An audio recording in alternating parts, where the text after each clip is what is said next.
વિકાસ મહોત્સવો કાઢે, અહીંયા શાળાઓમાં શિક્ષકો નથી, શાળાઓના ઓરડાઓ નથી, દૂધ જયારે આપણી મહિલાઓ ભરે એના યોગ્ય ટેકાના ભાવ નથી મળતા, ખેડૂતોને કાચા માલના ભાવ નથી મળતા, ત્યારે આ ભાજપની સરકાર માત્ર ને માત્ર ગુજરાતમાં ભય અને ભ્રમ અને ભ્રષ્ટાચારથી રાજ કરે છે.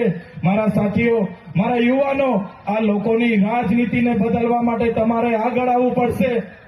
ત્યારે સાથીઓ, આગળ મનોજભાઈએ કીધું એટલે વધારે લાંબી વાત હું દોહરાવવા નથી માંગતો, પણ જયારે આ સરકાર સામે અમે મનરેગાના કૌભાંડ ઉજાગર કરીએ, નલ સે જલના કૌભાંડ ઉજાગર કરીએ, જમીન સંપાદન અટકાવીએ, જળ જંગલ જમીન આદિવાસીના અધિકારો બચેની વાત કરીએ, સંવિધાનિક અધિકારોની વાત કરીએ, સામાજિક અધિકારોની વાત કરીએ, ત્યારે આ ભાજપની સરકારને ગમતું નથી. અમને પણ બે વખત જેલમાં નાખ્યા, દબાવવામાં આવ્યા, ડરાવવામાં આવ્યા.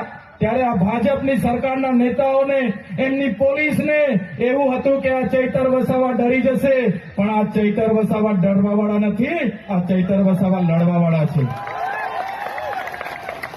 ત્યારે તમે જોયું હશે, જયારે મારા જામીન થયા, ભાજપ સરકારના ઇશારે એમના વકીલોએ, એમના પોલીસે ખોટા સોગંદનામા રજૂ કર્યા.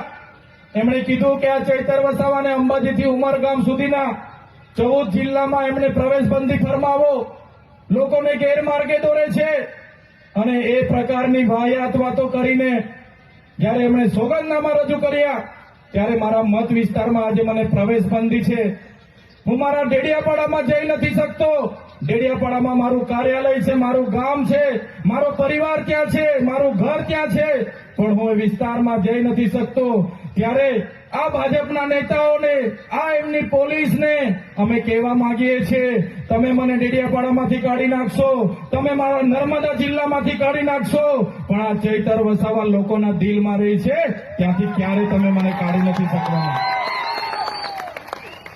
ત્યારે એમને હતું કે નરેન્દ્રભાઈ મોદીને 15મી તારીખે ડેડિયાપાડા લાવશું, દબાવીશું, ડરાવીશું, ધમકાવીશું, સામ દામ દંડ નીતિ અપનાવીશું, ભાજપમાં લાવીશું, ખેસ પહેરાવીશું. ભલભલી ધમકીઓ અમને મળી છે, ભલભલી જેલની ધમકીઓ મળી છે, પણ આ જાહેર મંચ પરથી એ પ્રદેશના નેતાઓને પણ કહેવા માંગુ છું, જેટલી જેલો કરવાની એટલી કરી લેજો. 2027માં આમ આદમી પાર્ટીની સરકાર આવશે, તમારી બધાની ફાઇલો પણ અમે બધા ખોલવાના છે. ત્યારે અમે કોઈના બાપથી ડરતા નથી, કેમ કે અમે કોઈનું ખોટું કરતા નથી.